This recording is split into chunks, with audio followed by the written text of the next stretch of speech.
السلام على المبعوث رحمة للعالمين نبينا محمد وعلى آله وصحبه ومن تبعهم بإحسان إلى يوم الدين أما بعد.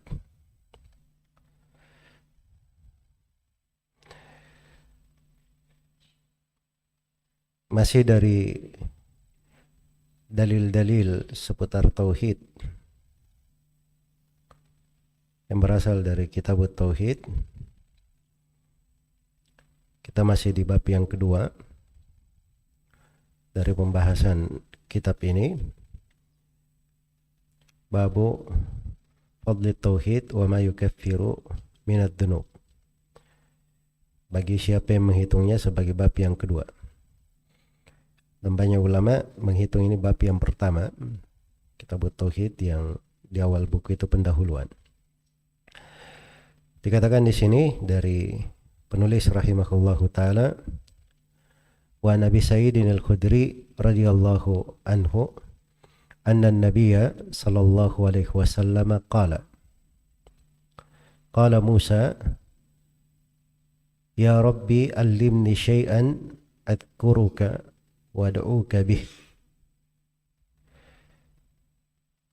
Kata Abu Sa'id radhiyallahu anhu, sungguhnya Nabi sallallahu alaihi wasallam bersabda, Nabi Musa berkata, ini hikayat dari para nabi alaihi wassalatu wassalam melalui lisan Nabi kita Nabi Muhammad sallallahu alaihi wasallam. Ya Rabbi allimni syai'an adhkuruka wa ad'uka bih. Kata Nabi Musa alaihi salam, wahai Rabbku, ajarkan kepadaku sesuatu yang saya berzikir mengingatmu dan berdoa kepadamu dengan sesuatu itu. Qala qul ya Musa. Maka Allah berfirman, wahai Musa, ucapkanlah la ilaha illallah. Suruh berucap la ilaha illallah. Qala ya Rabbi kullu ibadika yaquluna hada. Maka Nabi Musa kembali berkata, wahai Rabbku, semua hambamu mengucapkan kalimat ini. Mengucapkan kalimat la ilaha illallah. Qala ya Musa, law anna as-samawati as-sab'a wa amiruhunna ghairi wal aradina as-sab' fi kiffatin wa la ilaha illallah fi kiffah malat bihinna la ilaha illallah. Wahai Musa, andai kata ketujuh langit dan penghuninya kecuali aku serta ketujuh bumi semuanya diletakkan pada satu daun timbangan, sedangkan la ilaha illallah diletakkan pada daun timbangan yang lainnya. Jadi kalau sudah berbicara daun timbangan itu timbangannya dimaklumi. Timbangan yang ada tiang penyangga di tengahnya. Kalau di kita sekarang disebut dengan nama apa? Neraca. Jadi dua daun timbangan, ada penyangga di tengahnya. Ya. Jadi andai kata langit yang tujuh, bumi yang tujuh, dan seluruh penghuninya kecuali Allah diletakkan di satu daun timbangan, la ilaha illallah di daun timbangan yang lain, niscaya la ilaha illallah timbangannya akan lebih berat. Kata beliau, rawahu Ibnu Hibban wal Hakim wa sahhahahu. Diriwayatkan oleh Ibnu Hibban dan Al-Hakim dan disahihkan.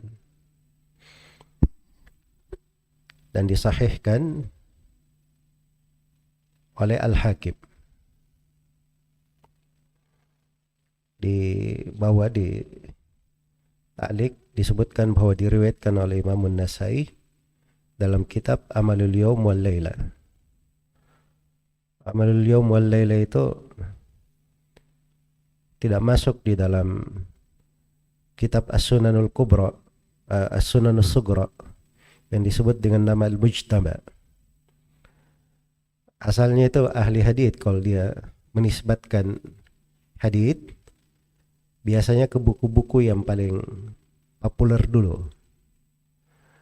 Ya, kalau misalnya haditsnya ada di riwayat Bukhari dan Muslim, kita jangan sebut riwayat Abu Daud, sebut Bukhari atau Muslim. Kalau haditsnya ada di dalam Kutubus Sittah, penulis Kutubus Sittah, kita sebut dulu ke Kutubus Sittah baru keluar Kutubus Sittah. Biasanya begitu. Kalau diriwayatkan oleh Imam An-Nasai, walaupun di Amalul Yawm wal Laila, Amalul Yawm wal Laila dicetak sendiri ya, tapi dia masuk di dalam kitab As-Sunanul Kubra.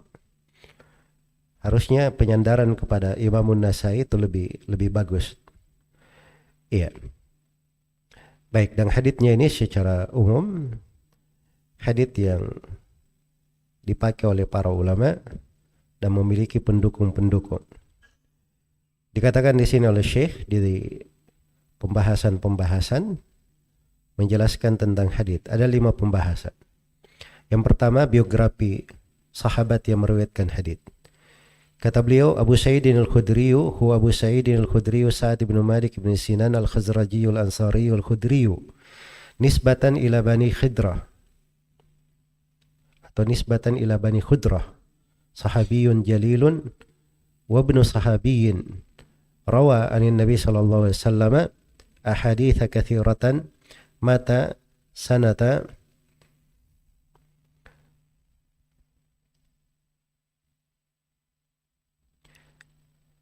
arba'in wa sab'ina min al-hijrah. Kata beliau, Abu Sa'id al-Khudri adalah Abu Sa'id al-Khudri Sa'ad bin Malik bin Sinan. Yang namanya Sa'ad bin Malik bin Sinan. Dari seluruh sahabat Nabi itu, di buku-buku yang menjelaskan tentang sahabat yang bernama Sa'ad bin Malik itu cuma 3 orang. Sahabat yang bernama Sa'ad bin Malik, sama namanya dan sama nama ayahnya, berbeda di nama kakeknya dan nisbatnya. Satu ini yang populernya, Sa'ad Abu Sa'id al-Khudri, Sa'ad bin Malik bin Sinan. Ada Sa'ad bin Malik lain, lebih tinggi kedudukannya dari Abu Sa'id al-Khudri. Itulah Sa'ad ibnu Abi Waqqas.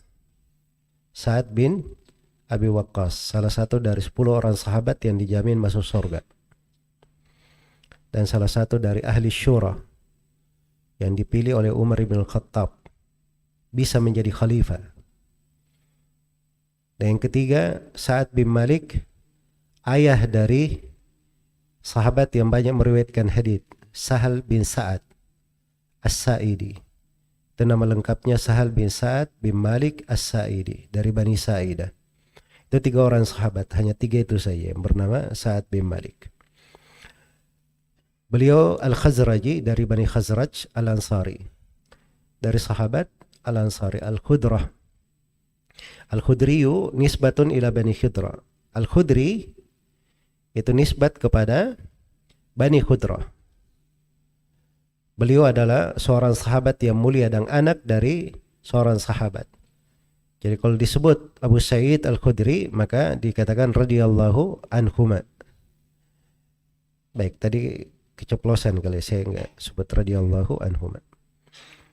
Ya biasanya kita sebut radhiyallahu anhuma.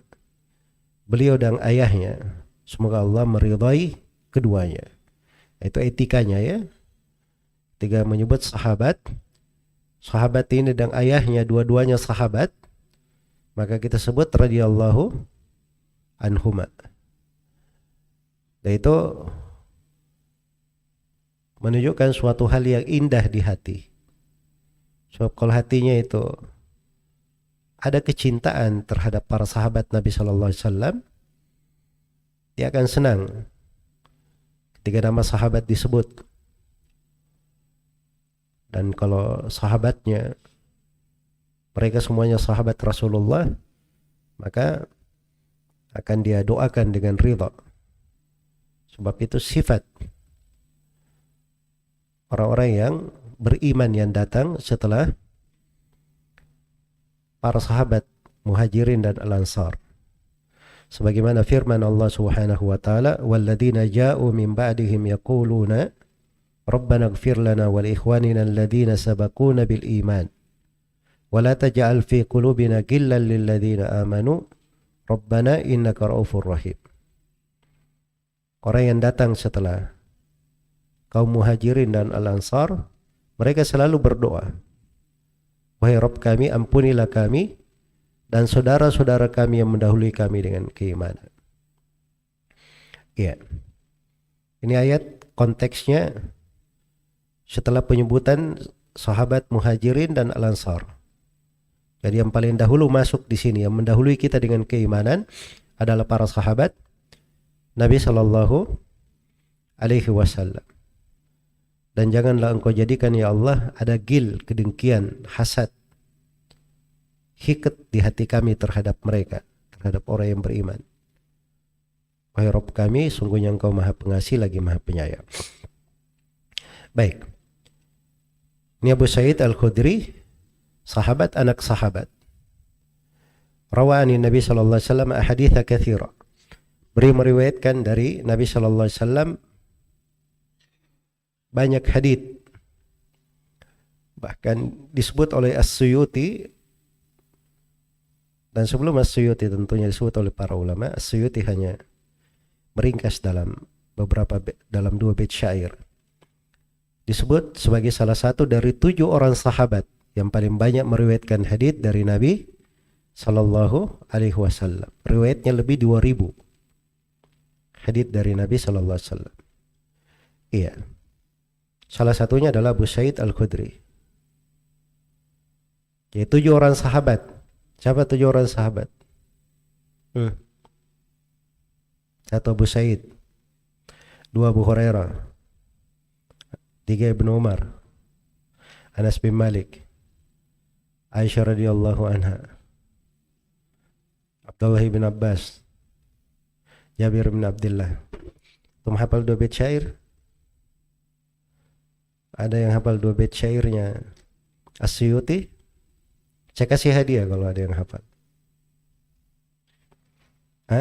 Kalau saya membaca, antum kasih hadiah ke saya.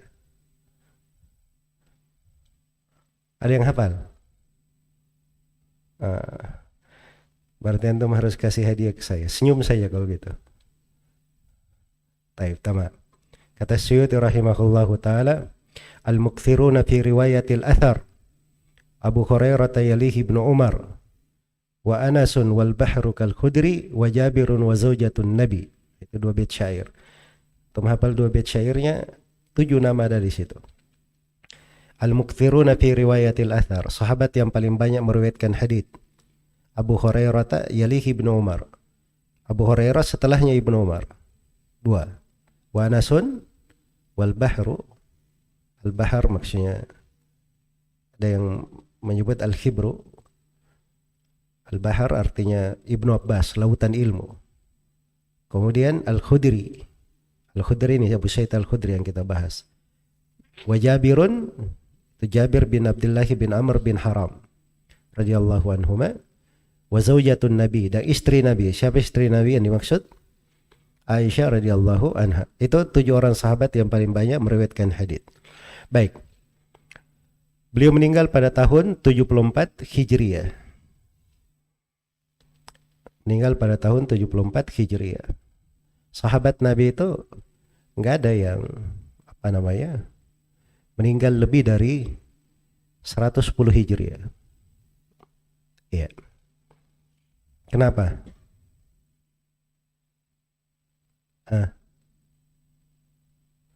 Karena Nabi pernah berkata di suatu malam, setelah 100 tahun tidak akan tersisa seorang pun yang hidup di atas muka bumi. Itu di masa hidup beliau. Jadi setelah 100 tahun. Nabi wafatnya pada tahun berapa? 11 Hijriah. Jadi setelah 100 tahun itu tidak ada lagi, ia akan tinggal di atas muka bumi. Iya. Jelas ya? Baik. Sahabat yang paling terakhir meninggal itu adalah Abu Tufail radhiyallahu ta'ala anhu. Itu sahabat yang paling terakhir secara mutlak meninggal. Dan beliau sahabat yang masih muda memang di masa Nabi sallallahu alaihi wasallam, dari deretan para pemuda sahabat Rasulullah sallallahu alaihi wasallam. Baik. Kata beliau, Musa huwa Musa bin Imran, Rasulullahi ila Bani Israel wa kalimur Rahman. Adapun Nabi Musa, beliau adalah Musa bin Imran, Rasul Allah kepada Bani Israel. Kalimur Rahman itu gelar Nabi Musa. Artinya orang yang Allah berbicara langsung kepadanya. Berbicara langsung, Allah berbicara langsung kepadanya. Adkuruka, ini pembahasan tentang makna-makna hadits, sebagian kalimat yang perlu diterangkan. Di hadits dikatakan, Ya Rabbi alimni syai'an adkuruka. Ya Rabb, wahai Rabbku, ajarkan saya sesuatu, saya mengingat engkau dengannya. Apa artinya adkuruka? Kata Syekh, uthni alaika wa ahmaduka bih. Aku mengingatmu, berarti aku memuji dan menyanjungmu dengannya. Ya, beliau minta diajari sesuatu, ini dipakai berzikir untuk memuji dan mengingat Allah. Iya, jadi minta diajari zikir yang dengannya beliau memuji dan mengingat Allah. Wa adu'uka bihi. Kata beliau, atawassalu ilaika idza da'autuka. Aku berdoa kepadamu dengannya, berarti aku berperantara dengannya kepadamu ketika aku berdoa kepadamu. Ya, maksudnya ini kalimat doa bisa dipakai ketika dia berdoa kepada Allah Subhanahu wa ta'ala. Bentuk dari tawassul. Ya. Bentuk dari tawassul. Dan tawassul itu diperbolehkan dengan menyebut nama-nama Allah Subhanahu wa ta'ala. Kemudian qala, dikatakan di sini yaquluna hada. Ya, Nabi Musa ketika diajari la ilaha illallah, Nabi Musa berkata, wahai Rabbku, semua hambamu berucap seperti ini. Yaquluna hada, ay hadhil kalimah, yaitu mengucapkan kalimat la ilaha illallah. Saya mau bertanya, semua hambamu mengucapkan ini, berarti jin dan manusia yang kafir juga mengucapkannya? Hah? Karena hamba-hamba kan mencakup semuanya. Ya, jawabannya mungkin kata ibaduka di sini ini ubudiyah khasah, penghambaan khusus terkait dengan orang yang beriman. Atau dia bermakna ubudiyah ammah, penghambaan umum, tapi yang dimaksud hamba-hambamu semuanya mengucapkan, bukan mengucapkan dengan lisannya, lisanul maqal, bukan dengan lisan ucapan, tapi dengan lisan keadaan dia ucapkan. Sebab semua manusia secara keadaan dia adalah hamba Allah Subhanahu wa ta'ala. Ya, itu namanya lisan al-hal. Lisan itu ada dua, ada lisanul maqal dan ada lisan apa? Lisanul hal. Baik. Kemudian kata beliau, qala ya Musa, kemudian Allah berfirman kepadanya, ya Musa, law anna as-samawati as-sab'a wa amirahunna ghairi wal aradina as-sab'a fi kiffatin wa la ilaha illallah fi kiffah malat bihinna la ilaha illallah. Apa artinya amirahunna ghairi? Kata beliau, man fihinna minal ummari ghairullah. Ya. Yaitu apa saja yang menjadi penghuni langit selain dariku, ini selain Allah Subhanahu wa ta'ala. Fi kiffatin ay law wudi'at hadhihi al-makhluqat fi kiffatin min kiffatil mizan wa wudi'at hadhihi al-kalimatu fil kiffatil ukhra. Di daun timbangan, yaitu seandainya seluruh makhluk ini diletakkan pada salah satu dari dua daun timbangan, sedangkan kalimat ini diletakkan pada daun timbangan lainnya, malat bihinna, timbangan itu akan miring karena kalimat tersebut. Itu artinya rajahat alaihinna, kalimat tersebut atau timbangannya lebih berat dari semua makhluk itu. Baik. Itu penjelasan beberapa kalimat yang perlu dijelaskan dari hadits. Di pembahasan yang ketiga, Syekh menjelaskan tentang makna hadits secara global. Kata beliau, hafizahullahu ta'ala, al-ma'na al-ijmali lil hadits anna Musa alaihi salatu wassalam talaba min rabbih azza wa jal ay yu'allimahu dhikran yuthni alaihi bihi wa yatawassalu ilaihi. Farsyadahu Allahu ay yaqula la ilaha illallah. فأدرك موسى أن هذه الكلمة كثير ذكرها على ألسنة الخلق وهو إنما يريد أن يخصه بذكر يمتاز به عن غيره فبين الله له عظم فضل هذا الذكر الذي أرشره إليه وأنه لا شيء يعادله في الفضل. Kata beliau bahwa Nabi Musa alaihi salam meminta kepada Allah Subhanahu wa taala agar diajari suatu zikir yang akan digunakan untuk memuji Allah dan sebagai perantara, sebagai wasilah ketika berdoa kepada Allah. Maka Allah memberinya petunjuk agar dia mengucapkan la ilaha illallah. Ya, Nabi Musa alaihi salam mengetahui bahwa kalimat ini banyak diucapkan oleh para makhluk. Sedangkan Nabi Musa menginginkan kalimat khusus sehingga berbeda dengan yang lainnya. Maka Allah pun menjelaskan besarnya keutamaan dzikir yang telah dianjurkan tersebut. Besarnya keutamaan la ilaha illallah. Bahwasanya tidak ada suatu apapun yang menyamai keutamaan dzikir tersebut. Jadi itu makna hadits ini secara global. Adapun sudut pendalilan penulis membawakan hadits ini terkait dengan bab. Ini pembahasan Syekh yang keempat. Kata beliau, munasabatul hadithi lil babi anna fihi bayana fadli kalimati tauhid wa annahu la syai'a yu'adiluha fil fadilah.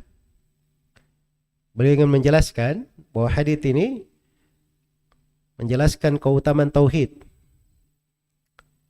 Ini termasuk dari fadlut tauhid.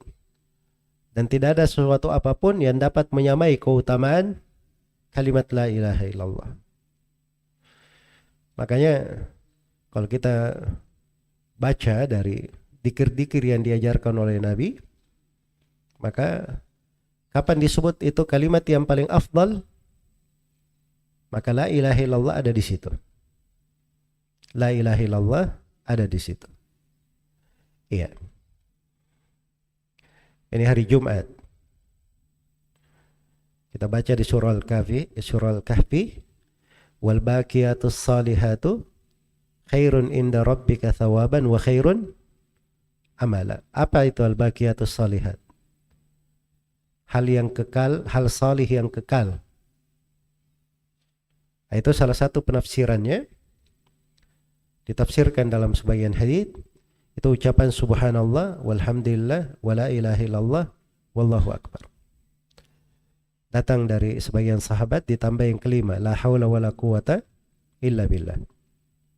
Ada la ilaha illallah. Afdalud dzikir disebut la ilaha illallah di sebagian riwayat. Ketika seorang tertimpa kesusahan juga diajarkan dzikir dengan la ilaha illallah. Nabi Yunus, beliau selamat di perut ikan juga dengan kalimat itu.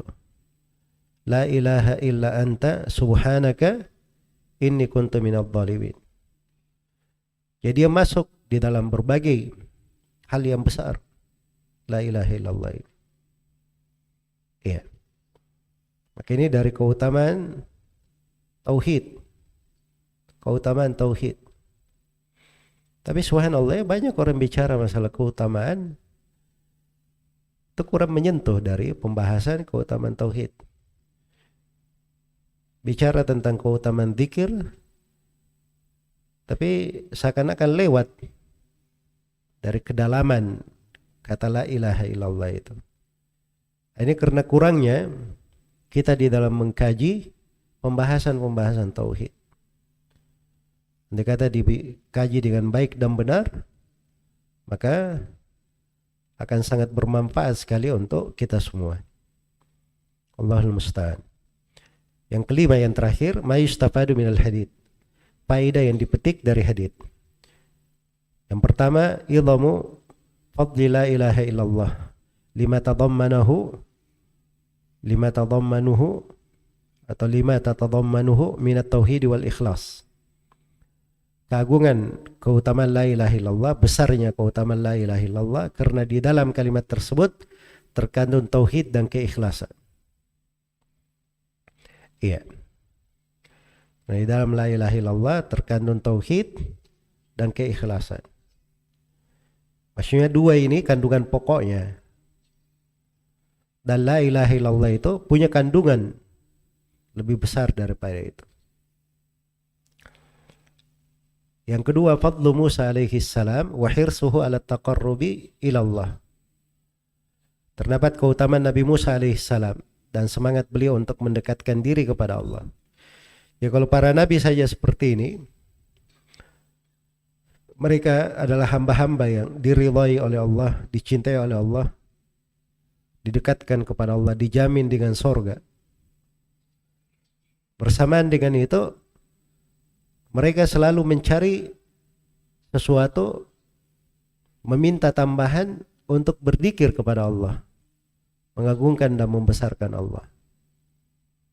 Maka harusnya kita sebagai orang yang banyak berbuat kesalahan, banyak dosa-dosa, banyak kekeliruan, kita harusnya lebih semangat lagi untuk hal itu. Orang yang belum jelas di mana tempatnya, di sorga atau di neraka,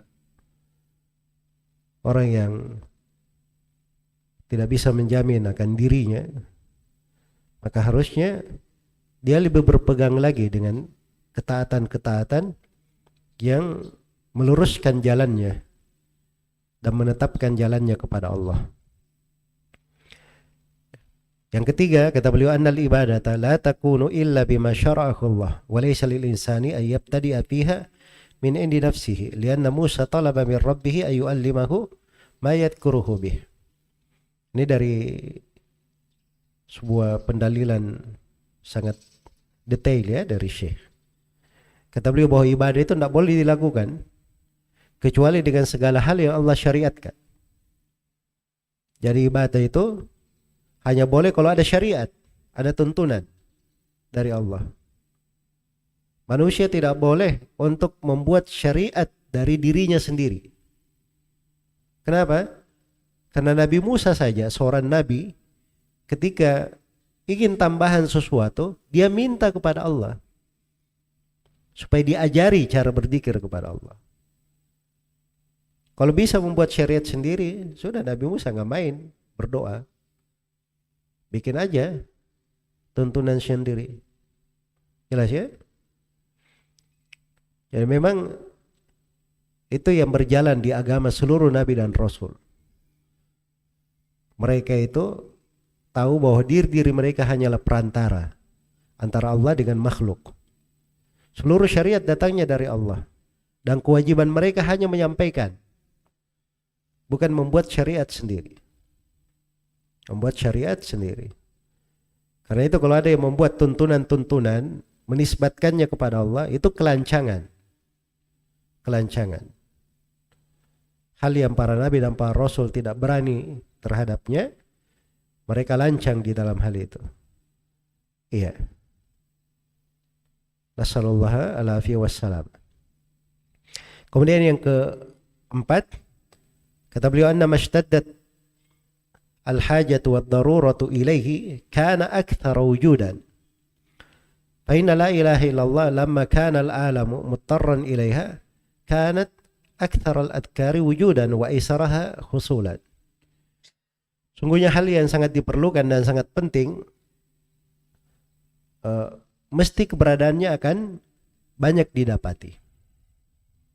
Oleh karena itu sangat diperlukan oleh alam semesta. Maka la ilaha illallah menjadi dzikir yang paling banyak diucapkan dan paling mudah diperoleh.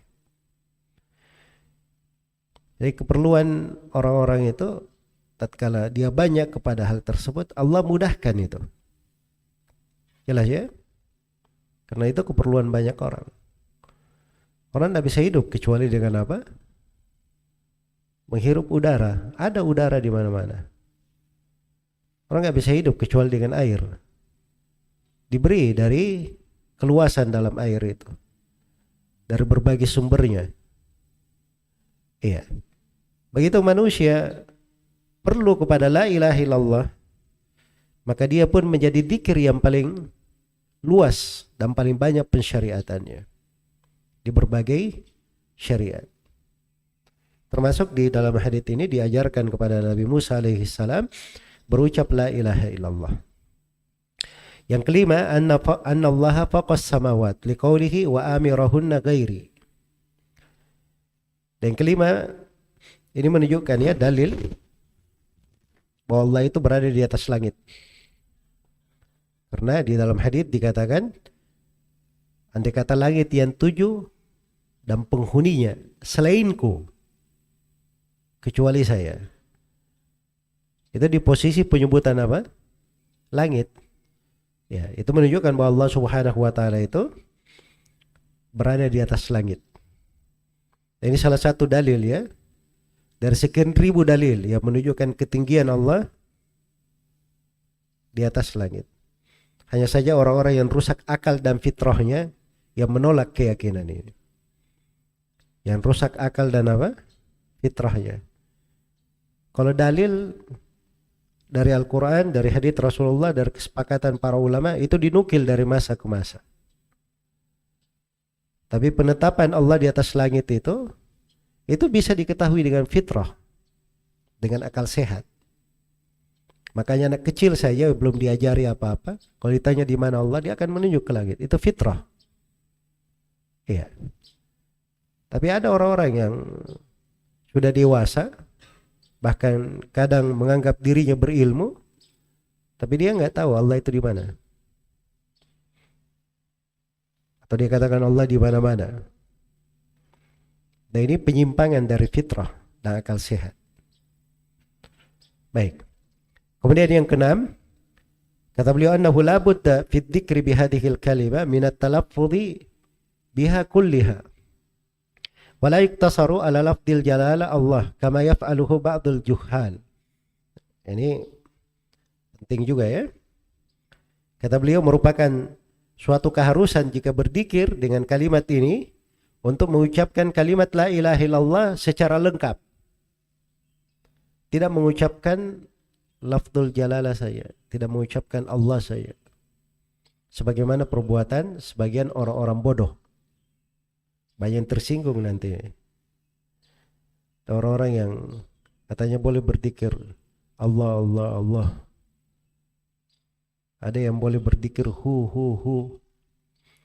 Ya belakangan ini banyak riwayat ya, banyak versi. Bukan hu saja. Boleh ha. Ada yang hi. Ya. Ini Nabi Musa diajari kalimat itu lengkap. Sebagaimana Nabi Muhammad SAW mengajari para sahabatnya kalimat la ilaha illallah itu lengkap. Tidak ada dalam sepotong riwayat pun mengucapkan la ilaha illallah. Datang orang-orang yang mengatakan boleh dzikir hu itu. Kenapa? Aduh, kamu ini nggak mengerti cinta kepada Allah. Masya Allah.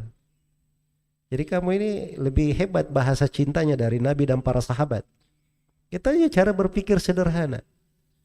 Ya. Sebab ada orang-orang yang mengaku dirinya cinta, tapi dia di alam lain. Bukan di alam yang wajar. Bukan di alam yang wajar. Orang yang berakal itu, kalau dia cinta kepada Allah dan cinta kepada Rasulnya, cinta kepada kalimat la ilaha illallah, dia akan ucapkan la ilaha illallah secara lengkap. Ya. Dia akan ucapkan kalimat la ilaha illallah secara lengkap. Ini salah satu sudut pendalilan ya. Dan batilnya orang yang mengatakan boleh dzikir dengan hu, itu bisa kita terangkan dari puluhan sudut pendalilan akan batilnya. Itu hal yang tidak masuk akal. menyelisihi dalil-dalil dari Al-Quran dan As-Sunnah, menyelisihi jalannya para nabi, menyelisihi jalannya para sahabat, menyelisihi jalannya para ulama dari 3 generasi dan para a'immah, menyelisihi kesepakatan ulama. Banyak hal yang orang-orang kadang senang membuat perkara baru, dianggap dirinya pandai, bahkan ada yang menganggap dirinya itu sesuai dengan ilmu bahasa Arab. Bahasa Arab apa yang kamu pahami? Iya. Jadi ini semuanya perkara-perkara kadang jelas ya, tapi subhanallah, matahari itu kadang luput terhadap orang-orang yang buta. Tidak bisa dilihat terhadap orang-orang yang buta. Walaupun matahari itu jelas. Dan itulah hidayah. Semoga Allah Subhanahu wa taala selalu memberikan petunjuk dan hidayah kepada kita semua. Yang ketujuh, itsbatu mizanil amal wa annahu haqq. Penetapan adanya timbangan amal. Dan hal itu benar-benar ada. Iya. Jadi ini penyebutan andai kata diletakkan, ini penjelasan amalan dan timbangan itu benar. Dan penjelasan tentang timbangan itu bagian dari keimanan kepada hari akhirat. Yang kedelapan, annal anbiya'a yahtajuna ila tanbih ala fadli la ilaha illallah. Juga penting untuk direnungi. Bahwa para nabi itu perlu diingatkan tentang keutamaan la ilaha illallah. Nabi Musa alaihi salam saja diingatkan tentang keutamaan la ilaha illallah. Iya. Maka itu menunjukkan pentingnya kenapa kita harus selalu mengulang pembahasan-pembahasan tentang tauhid, keagungan dzikir, keagungan la ilaha illallah. Sebab itu keperluan pokok di dalam hidup kita. Hal yang penting yang harusnya selalu kita ingat.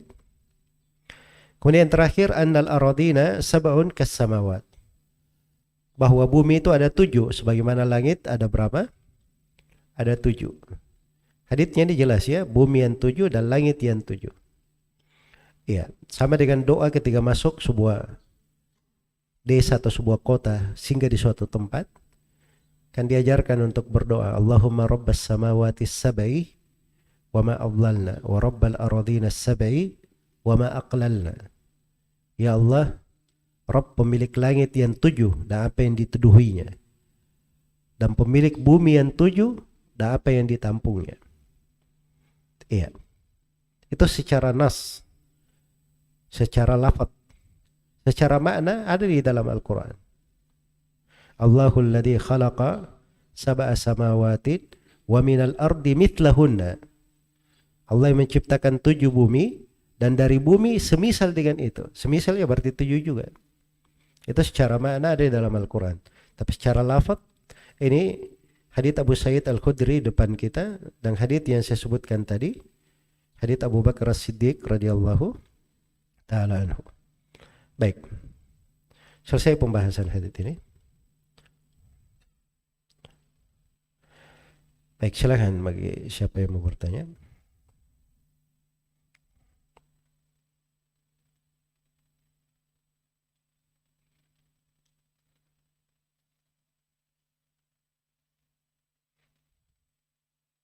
Ke depan situ kamu bertanya, supaya terdengar pertanyaannya kepada yang lain.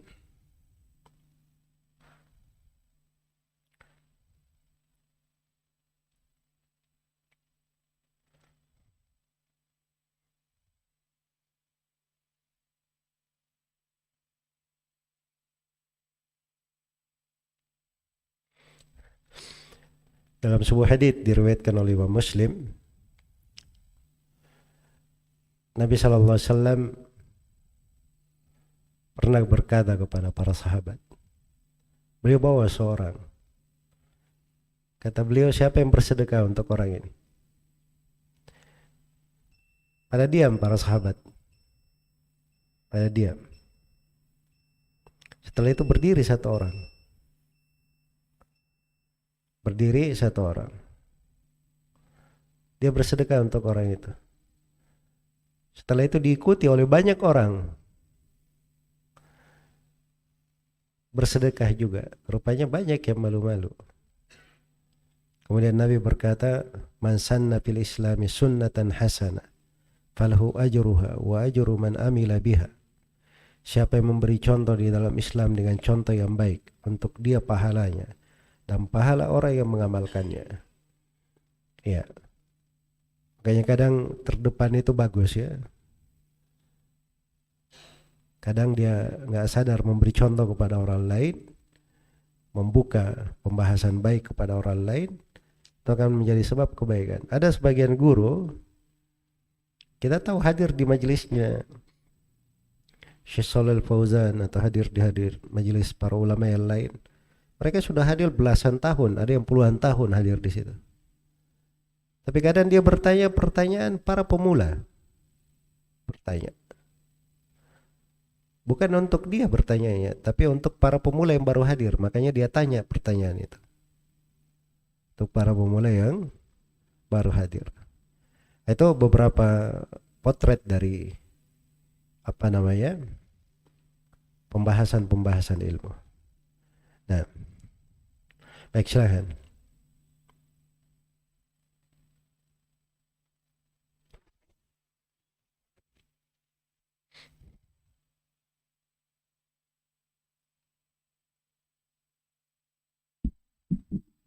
Bismillahirrahmanirrahim.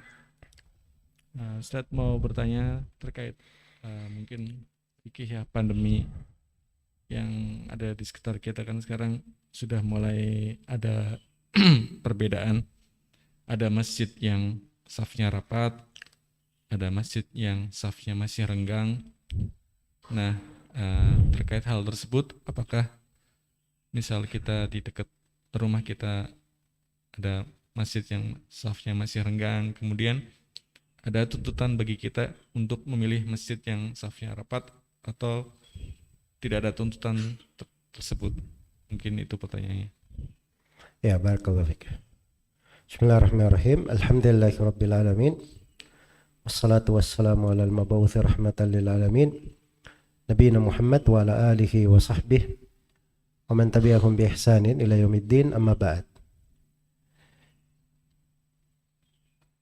Jadi terkait dengan pandemi ini, keringanan-keringanan yang terjadi dan apa yang difatwakan oleh para ulama dan apa yang sudah biasa dikaji dan dibahas, itu keringanan dibangun di atas sebab. Karena adanya wabah yang beredar.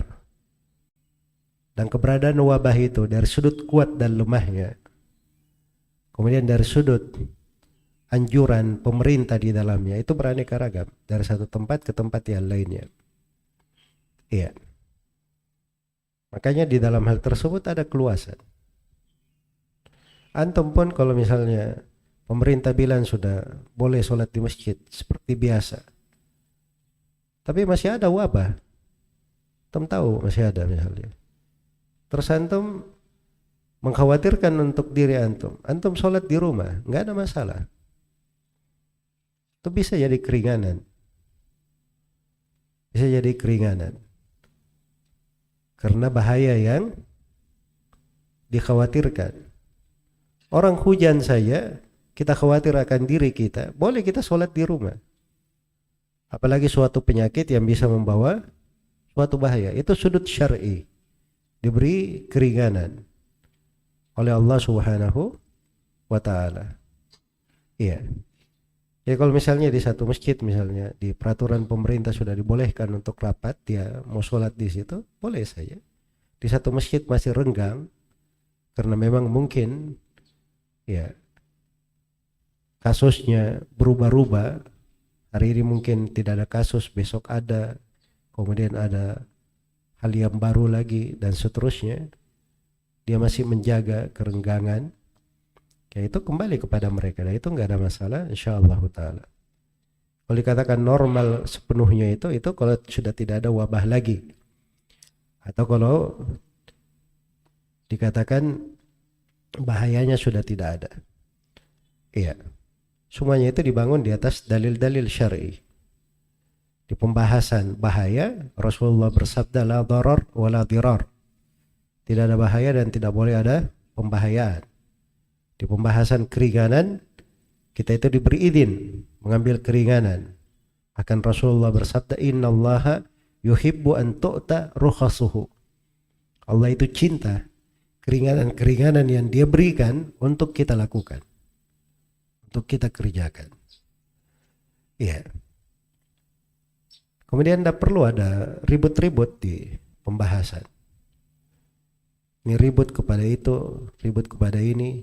Silahkan kalau ada yang mau beda pendapat di dalam menyikapi wabah, nggak ada masalah. Iya. Tapi jangan merusak di aturan umum yang ditetapkan oleh pemerintah. Sebab itu bukan prinsip dari ahli sunnah. Kemudian yang kedua, jangan memberi fatwa seakan-akan antum mufti dunia di Indonesia ini. Semuanya harus mengikuti pendapatnya. Iya, saya serukan kepada para imam masjid untuk begini dan begini. Memangnya kamu siapa memberi seruan? Pemerintah yang punya semua masjid di Indonesia. Itu nggak diperbolehkan. Kita tahu wewenang kita. Kalau pendapat pribadi silahkan amalkan pribadi, nggak ada masalah. Sebagian sahabat itu di wabah, dia senang tertimpa wabah, wafat dengan wabah. Silahkan kalau antum mengambil pendapat itu silahkan. Jelas ya? Tapi bagi orang yang mengambil kehati-hatian, itu pendapat dipegang oleh banyak sahabat dan kebanyakan manusia di masa itu. Masa disalahkan? Ya enggak bolehlah seperti itu. Ya kita harus tahu posisi diri kita itu di mana. Kemudian yang ketiga, di masa adanya wabah itu masa yang harusnya seorang banyak merenung, memikirkan diri sendiri, bertobat dari dosa-dosa dan kesalahan.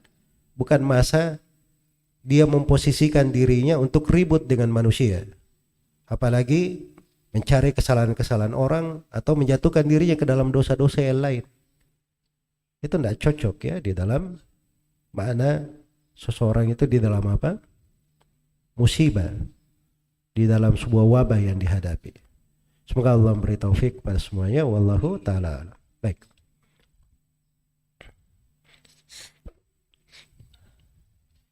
Ustadz, saya punya 2 pertanyaan. Yang pertama kan bahwasanya versi zikir itu kan banyak, ada la ilaha illallah, ada la ilaha illallah wahdahu la syarikalah, dan tambahan-tambahannya.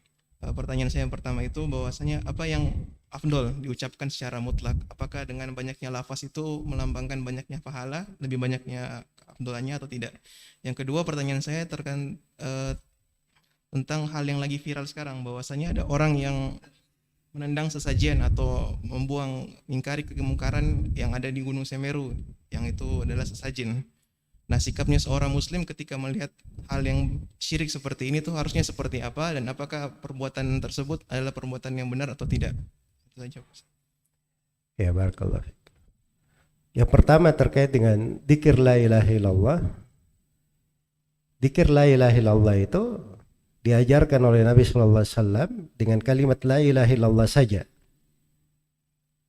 Dan diajarkan berbarengan dengan kalimat yang lain. Maka seorang mengamalkannya sesuai dengan posisi pengajarannya.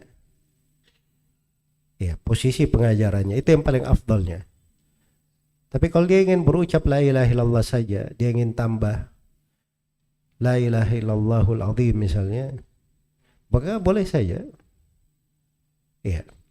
Tapi kalau dia masuk ke dalam satu dzikir yang diajarkan, seperti dia ingin beristighfar dengan la ilaha illallah, maka diambil misalnya sayyidul istighfar, atau diambil misalnya astaghfirullahalladzi la ilaha illa huwal hayyul qayyum wa atubu ilaih. Itu kan masuk di dalam konteks pengajaran Nabi sallallahu alaihi wasallam. Di atas seluruh makna akan selalu indah. Karena la ilaha illallah ada maknanya. Kalau digabungkan dengan kalimat yang lain yang diajarkan oleh Nabi, itu ada makna lain. Cahaya di atas cahaya. Iya, dan itu semuanya boleh dibaca oleh seorang muslim dan muslimat. Adapun pertanyaan yang kedua, Pertama saya ingin nasihatkan kepada teman-teman ya, untuk berita-berita yang tersebar itu seorang harus punya pijakan di dalam menilai. Jangan cuma baca berita saja, lihat suatu kejadian sudah berprasangka, sudah berkomentar, sudah begini dan begitu. Ya, itu saya nggak tahu kejadiannya di mana, apakah di tempat umum atau di wilayah orang, di wilayah khusus. Di atas gunung misalnya, tapi ladang dia, tempat dia, ada yang pasang sajian, dia tendang di wilayah dia, itu rumahnya kok dipasang sajian dia tendang, itu hak dia. Ngapain kita komentari? Ada yang pasang suatu di rumah saya tendang misalnya, nah itu hak saya.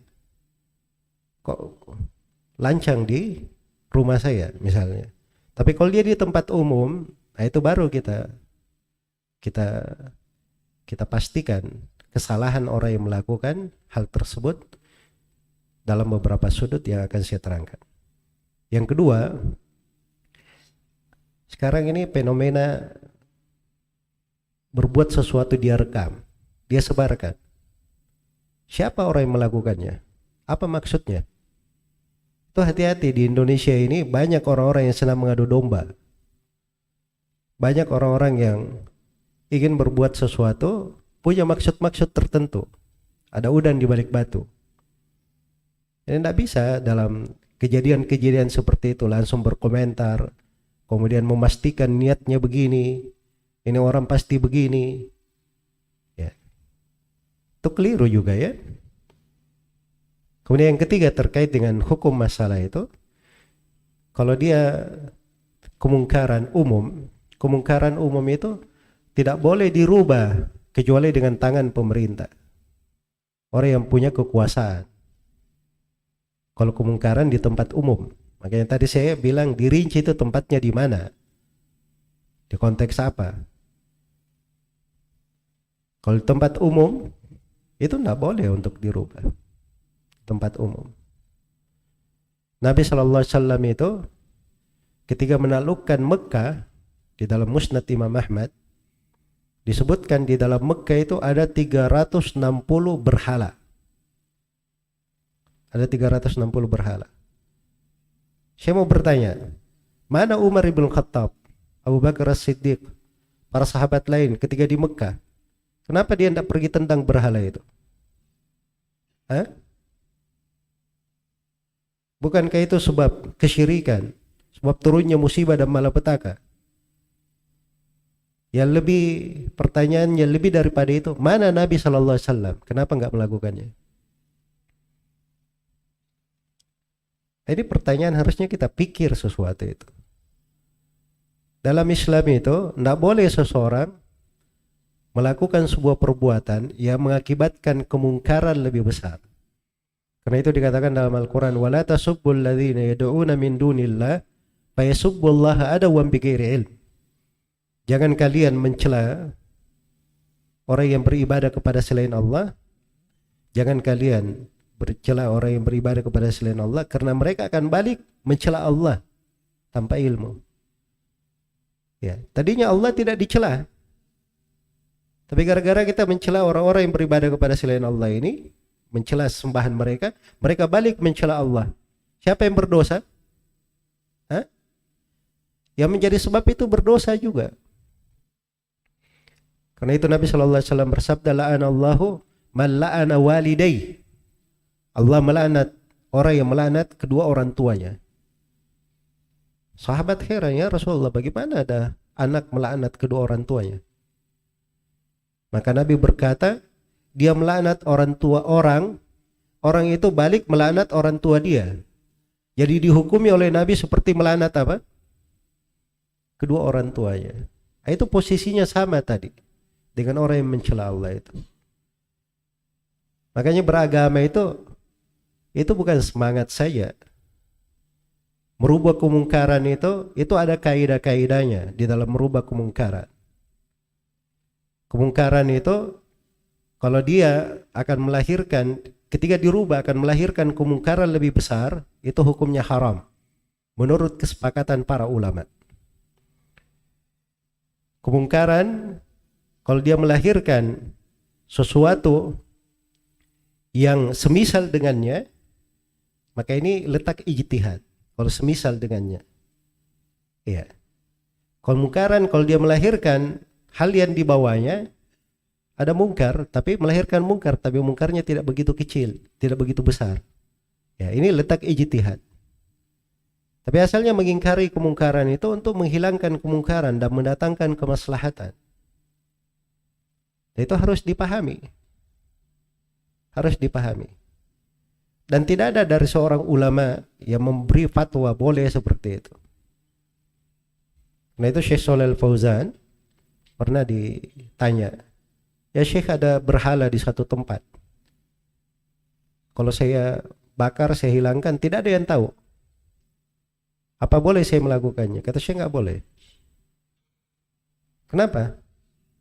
Kata beliau, kalau kamu kehilangkan, mereka akan bangun lebih bagus lagi daripada itu. Iya. Nah itu saya pernah dengar ya kejadian di satu tempat di wilayah di Indonesia, berhala-berhala di gunung gitu. Ya. Karena di gunung pergi dibakar rumah-rumah itu, dibangun oleh penduduk kampung lebih megah lagi daripada itu.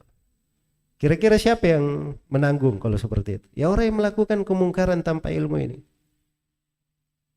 Orang yang melakukan merubah kemungkaran tanpa ilmu ini. Dan itu tidak benar ya. Jelas? Ya dalam hukum merubah kemungkaran itu ada kaidah-kaidahnya. Ada ketentuan-ketentuannya. Tapi jangan seperti orang liberal yang hanya mencari ridho manusia. Kita beragama itu ada prinsip dalam beragama. Iya. Ada prinsip dalam beragama. Kalau itu kesyirikan, kita bilang kesyirikan. Itu kemungkaran disebut kemungkaran. Tapi dalam jenis yang disebutkan dari bentuk sesajian, itu kan sesajian nama. Tapi perbuatannya itu apa hukumnya? Apa yang dia kedepankan itu untuk siapa? Itu berbeda-beda kondisinya. Nah boleh juga ada yang mengatakan itu syirik akbar. Langsung. Ya. Dia posisikan untuk apa? Di kondisi apa? Dia menjadikannya sebagai apa? Sebagai sembelihan kah? Sebagai taqarrub kah? Atau sebagai sebab? Itu memiliki hukum yang berbeda. Maka ini mana-mana harus dipahami. Ya, dan ini kaidah-kaidah di pembahasan syariat ya. Nah itu sebenarnya kadang kejadian-kejadian kadang terjadi, ya itu banyak diributkan.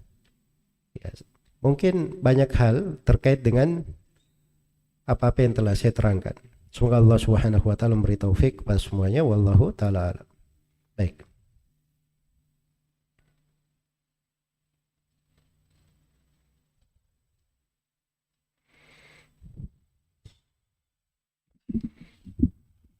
Assalamualaikum warahmatullahi wabarakatuh. Salam. Satu pertanyaan Ustadz, dalam membedakan mencintai dan meridhoi Ustadz dalam definisi ibadah, ismun jami'un likulli ma yuhibbullah wa yardah. Jadi perbedaan antara Allah mencintai dan Allah meridhoi itu seperti apa Ustadz ya? Demikian Ustadz, jazakallah khairan. Assalamualaikum warahmatullahi wabarakatuh.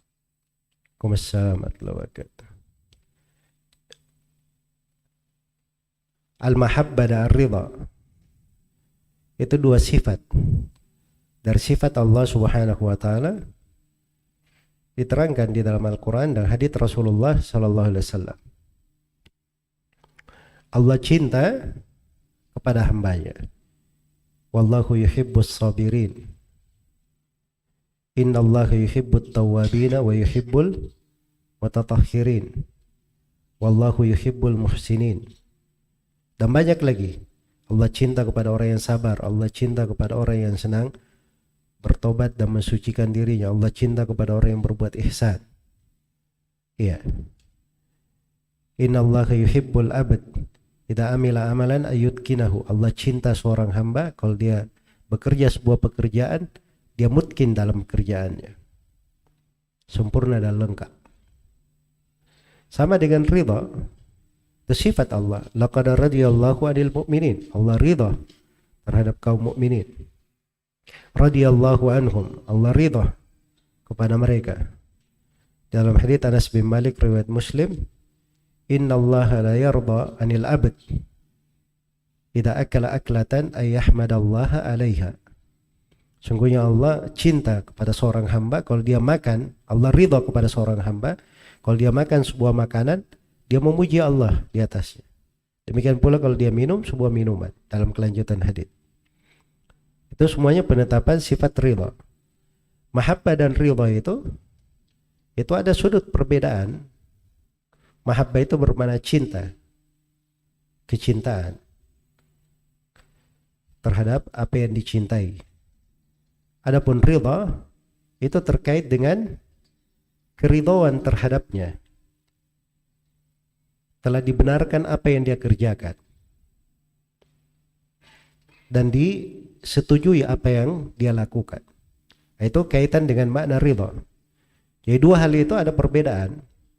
Dari sudut sifat, dua-duanya kita tetapkan untuk Allah Subhanahu wa taala sesuai dengan keagungan dan kebesarannya.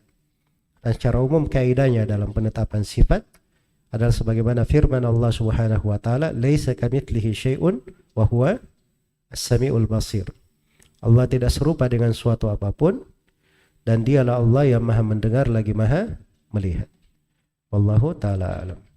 Baik.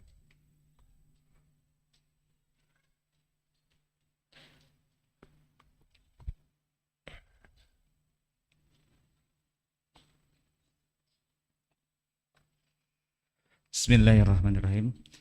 Ustadz, ada keterangan yang mengatakan tidak boleh bepergian ke selain masjid kecuali ke 3 masjid. Masjidil Haram, di Madinah dan Masjidil Aqsa. Nah, ana pergi dari masjid di kampung dengan alasan karena masjid di sana masih menjalankan hal-hal yang tidak disyariatkan. Apakah itu salah, Ustaz? Mohon penjelasannya.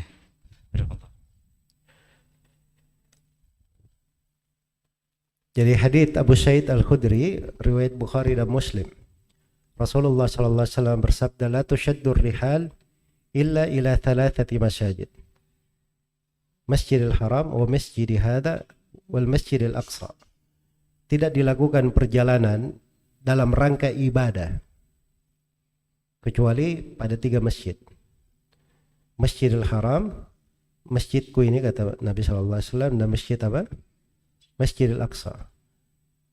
Baik, pertama kata melakukan perjalanan. Itu safar namanya. Melakukan perjalanan, rihla, itu masuk di jalan cakupan hadits. Tapi kalau dia dari kampung-kampung itu bukan safar ya, dekat. Iya. Saya dari Jakarta ke Depok. Depok ini tetangga Jakarta. Saya nggak disebut safar. Jelas ya? Dan teman-teman yang kerja di Jakarta di sini, kayaknya nggak ada yang jamak sholat di Jakarta kan? Ya karena nggak ada yang menganggap itu safar kan? Hal yang biasa. Ya, kalau perjalanan antum di sekitar kota itu nggak ada masalah. Iya. Tapi kalau perjalanan khusus ke suatu tempat untuk ibadah di tempat itu, maka tidak boleh kecuali 3 masjid saja. Jelas ya? Tapi kalau saya misalnya perjalanan melakukan menuntut ilmu. Menuntut ilmu itu bisa di mana saja. Ibadah menuntut ilmu. Ya. Nggak mesti di masjid juga, tapi memang pas diajarkan di masjid ilmu, saya datang ke sana. Jadi saya datang itu bukan safar, bukan untuk ke masjidnya, tapi untuk apa? Untuk belajarnya. Ya, dan itu nggak ada masalah di dalam hal tersebut. Jelas ya? Tapi kalau melakukan perjalanan dalam rangka ibadah, itu tidak diperbolehkan. Tidak diperbolehkan. Kecuali pada 3 masjid saja.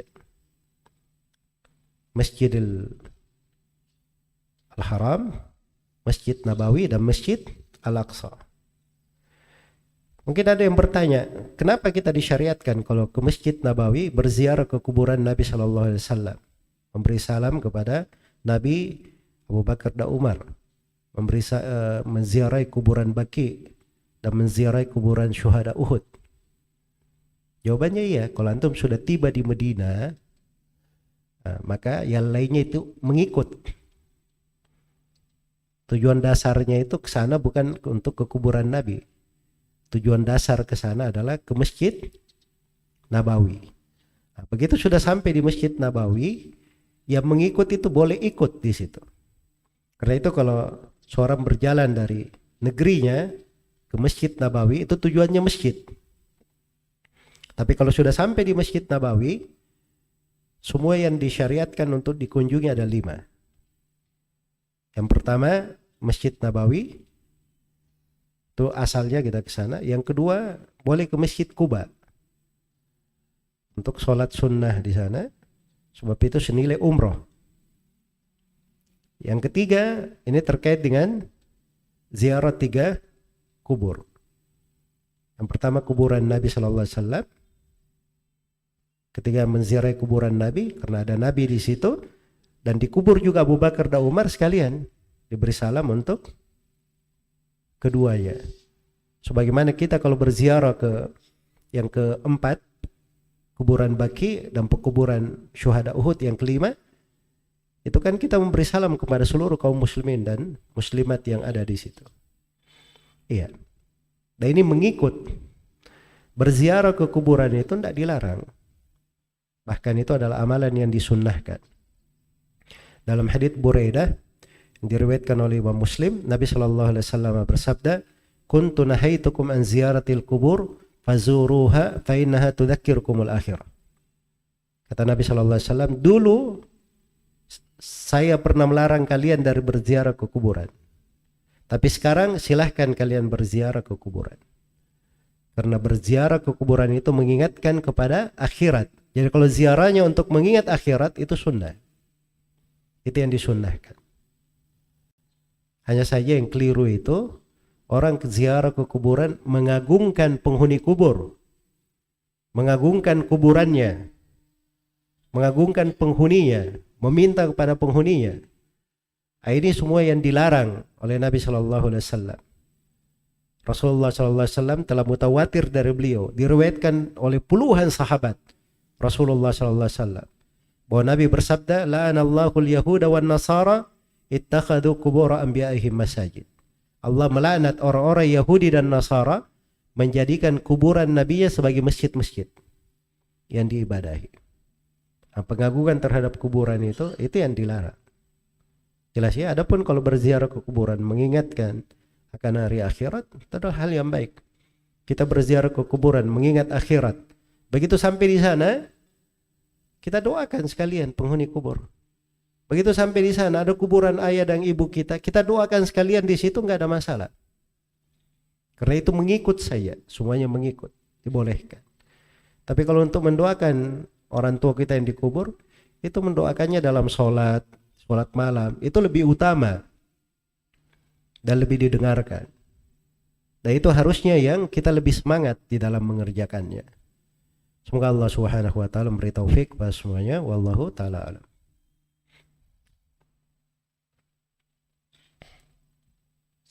Bismillah. Assalamualaikum warahmatullahi taala wabarakatuh, Ustaz. Assalamualaikum warahmatullahi wabarakatuh. Ahsanallahu ilaikum wa barakallahu fiik. Ana ingin bertanya, Ustaz. Hadis dhaif itu kan diamalkan itu ada fadail amal ya, Ustaz ya. Apakah kunut subuh ini masuk kepada fadail amal atau tidak, Ustaz? Barakallahu fiik wallahu yahfizuka fi aimakan. Assalamualaikum warahmatullahi taala wabarakatuh. Assalamualaikum warahmatullahi wabarakatuh. Baik, pertama terkait dengan hadits tentang fadail amal. Hadits tentang fadail amal itu, pada hadits yang lemah itu memang ada pendapat sebagian ulama. Bukan seluruh ulama ya. Ada pendapat sebagian ulama yang membolehkan beramal dengan hadits yang lemah di fadail amal dengan beberapa syarat. Ingat, itu pun ada syaratnya beramalnya. Kalau dia bisa memenuhi syarat ini, silahkan. Syarat yang pertama, kelemahannya tidak terlalu kuat. Ini banyak orang yang mudah-mudah beramal, hadits aja nggak paham. Tingkatan rawi-rawi dari sudut kekuatan hafalan dia tidak bisa mengeceknya, tidak punya ilmu tentang itu. Bagaimana dia mau masuk di dalam pembahasan? Yang pertama, syarat pertama. Syarat yang kedua, hadits lemah itu dia bukan membentuk hukum sendiri, tapi dia masuk ke dalam keumuman syariat yang sudah tetap hukumnya. Iya. Jadi ada hukum sudah jelas. Ya. Misalnya keutamaan la ilaha illallah sudah jelas. Nah, dia masuk di dalam sebagian keutamaan la ilaha illallah, lemah di situ. Maka itu kalau tidak begitu keras kelemahannya itu boleh diamalkan. Ini menurut pendapat yang membolehkan. Kemudian syarat yang ketiga, ketika dia amalkan atau dia sandarkan, jangan dia berkata Rasulullah bersabda begini. Dia jazmkan. Tapi dia sebut dengan bahasa telah dinukil dari Nabi. Telah datang atau telah ada nukilan dari Nabi atau yang semisal dengan itu. Jelas ya? Kenapa semua pensyaratan ini ada? Karena para ulama itu tahu bahwa Nabi SAW itu bersabda sebuah ucapan yang sangat dahsyat sekali. Diriwayatkan oleh lebih 100 orang sahabat. Nabi bersabda, "Man kadzaba alayya muta'ammidan falyatabawwa maq'adahu minan nar."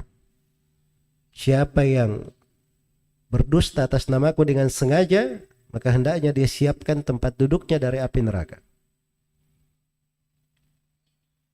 Di sebagian riwayat, "Man taqawwala alayya bima lam aqulhu falyatabawwa maq'adahu minan nar." Siapa yang menyandarkan ucapan kepadaku apa yang aku tidak ucapkan, hendaknya dia siapkan tempat duduknya di dalam neraka. Di muqaddimah sahih Muslim dari dua orang sahabat, Rasulullah SAW bersabda, "Man haddatha anni bi hadithin yara atau yura annahu kadhib, fahuwa ahadul kadhibain atau ahadul kadhibin." Itu dua dhabt riwayat.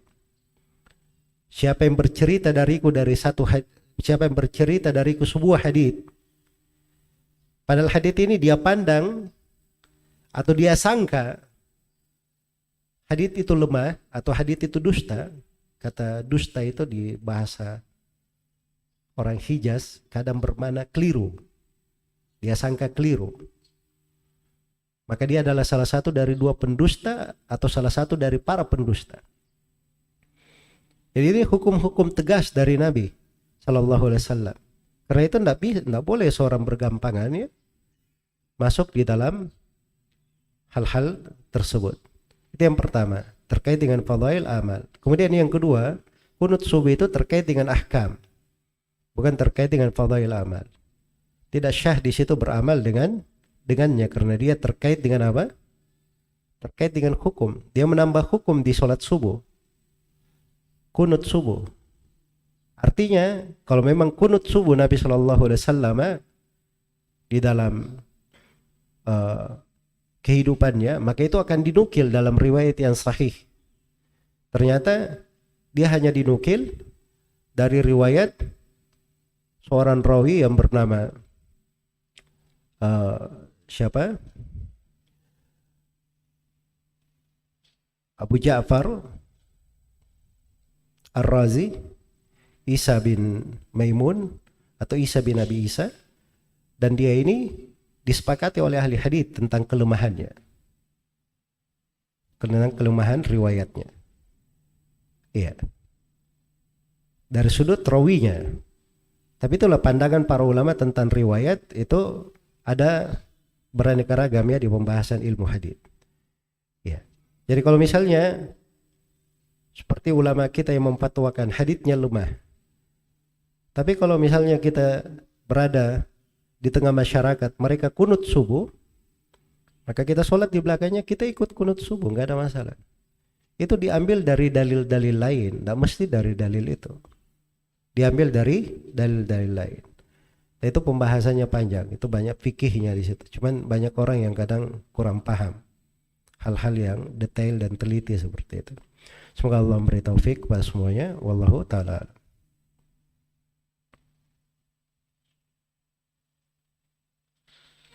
Bismillahirrahmanirrahim. Saya ada dua pertanyaan Ustadz. Yang pertama, apakah jika kita mengikuti kajian secara online itu mendapat pahala seperti keutamaan dalam mengikuti majelis ilmu?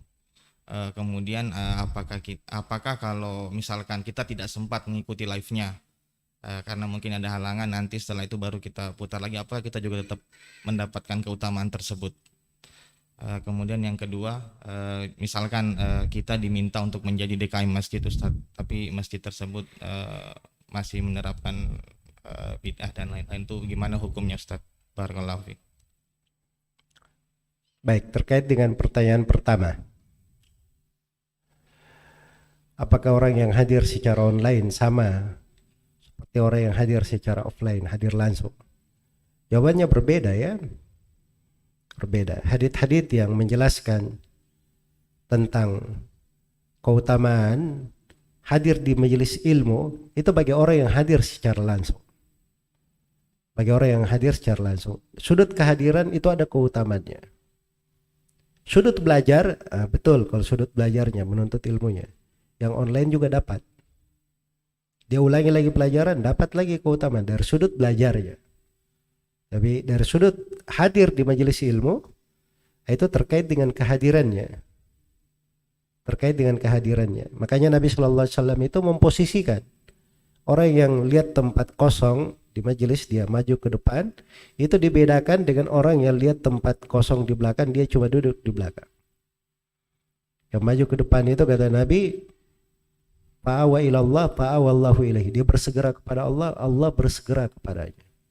Yang malu duduk di belakang, kata Nabi, istahya fastahyallahu minhu. Dia malu, Allah juga malu darinya. Dibedakan kedudukannya bagi orang yang hadir. Jelas ya, ini cuma di depan dan di mana? Di belakang. Bagaimana pula dengan orang yang apa? Orang yang tidak hadir di majelis tersebut. Tapi dalam hal ilmu tetap ada keutamaan. Makanya sahabat itu semangat ya, kalau dia tidak hadir di majelis, dia tanya kepada sahabat yang lain, apa yang disampaikan oleh Nabi hari ini? Seperti Umar ya dengan tetangganya. Kisahnya di dalam Sahih Al-Bukhari. Umar itu kalau tetangganya turun, Umar nggak turun, nanti dia tanya ke tetangganya, apa yang Nabi sampaikan hari ini? Begitu pula Umar kalau dia turun ke masjid, tetangganya nggak turun, maka tetangganya tanya kepada Umar radhiyallahu anhum ajma'in. Nah begitu para sahabat dalam ilmu itu. Di masa dahulu belum ada fasilitas ya seperti kita sekarang. Ya kalau ada fasilitas seperti sekarang, wah mungkin lebih hebat lagi di dalam apa? Di dalam mereka mempelajari ilmu dan mengulangi ilmu. Ya. Adapun pertanyaan yang kedua, kalau seorang itu diberi amanah mengurus sebuah masjid, banyak hal yang baik yang bisa dia lakukan, maka itu adalah hal yang baik. Ya. Tapi kalau dia masuk ke situ, dia tidak bisa berbuat hal yang baik, hanya menyetujui hal yang keliru, itu tidak ada manfaatnya dia masuk. Tapi ada hal yang baik yang bisa dia lakukan. Ada hal mungkar tetap terjadi, namun dia bisa berusaha merubahnya sedikit demi sedikit. Itu enggak ada masalah. Itu namanya taklilus syarr. Yaitu dari kaidah syariat. Kejelekan itu kalau nggak bisa hilang semuanya, kita perkecil, kita minimalkan, Semoga Allah memberi taufik kepada semuanya. Wallahu ta'ala. Baik.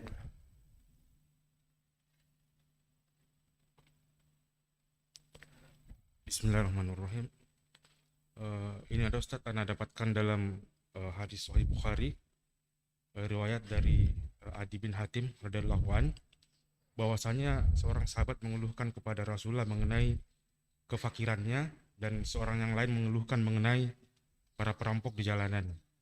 Kemudian Rasulullah berkata, seandainya kamu diberi umur panjang, kamu pasti akan melihat seorang wanita yang mengendarai kendaraan berjalan sendirian dari Al-Hira hingga melakukan tawaf di Ka'bah tanpa takut kepada siapapun kecuali kepada Allah.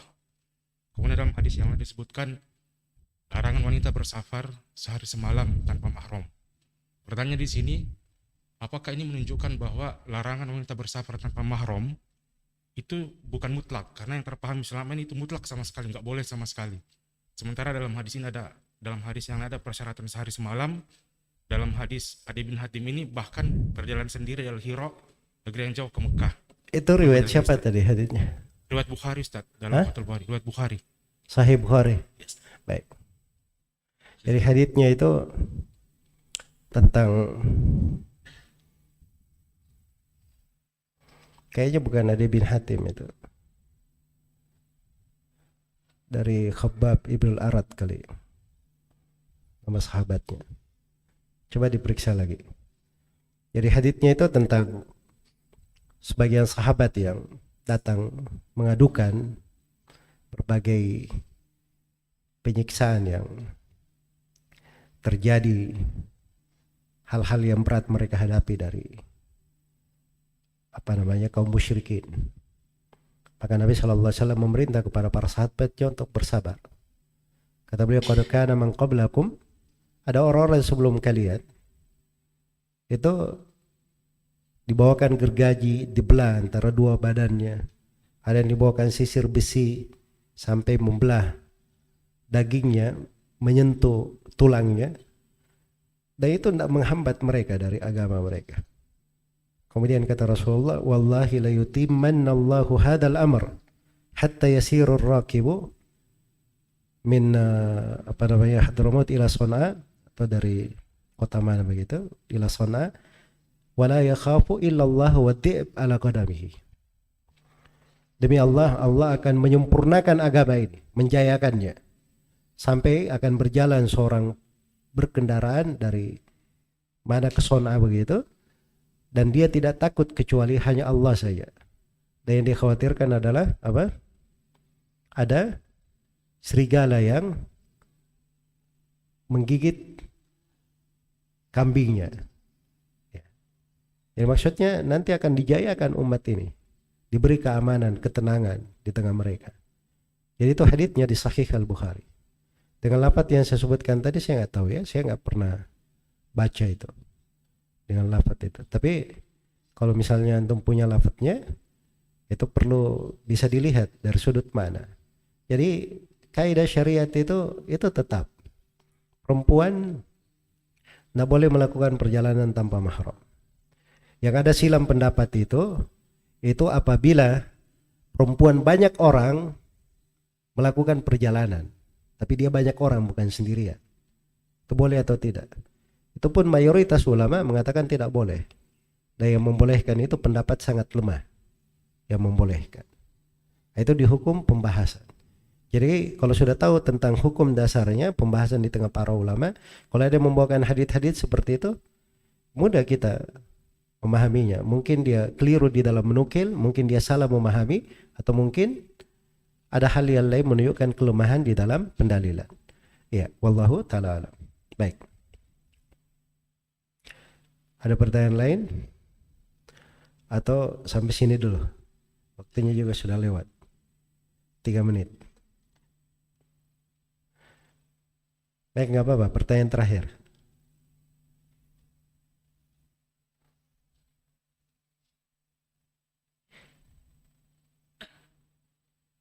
Bismillah. Ustadz, Ana ingin bertanya, bagaimana sikap kita mendakwahkan orang tua yang jatuh dalam kesyirikan, Ustadz?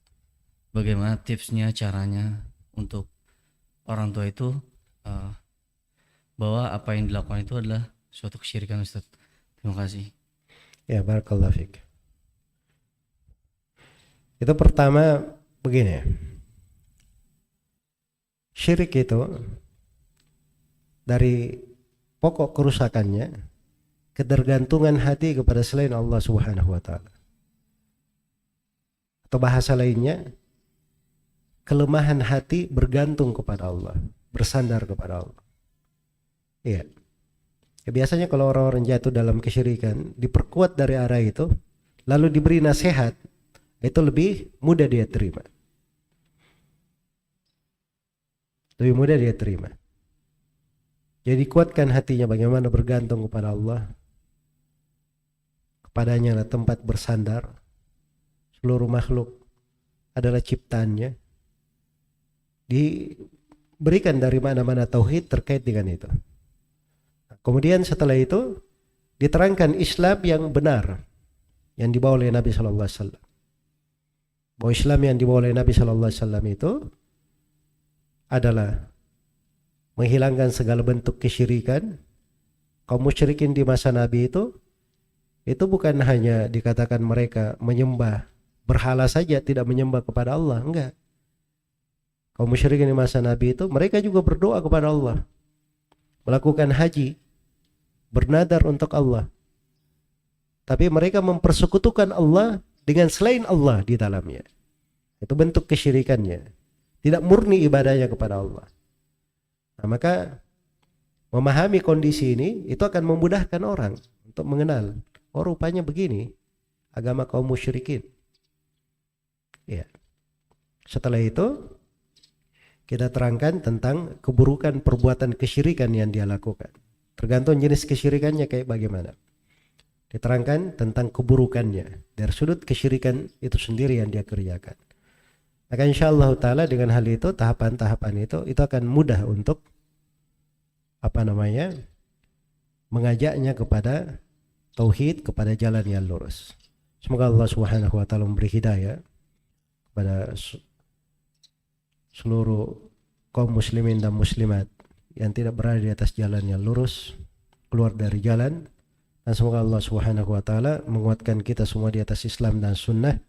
Wallahu taala alam. Subhanakallahumma wa bihamdik asyhadu an la ilaha illa anta astaghfiruka wa atubu ilaik. Walhamdulillahirabbil alamin. Wassalamualaikum warahmatullahi wabarakatuh.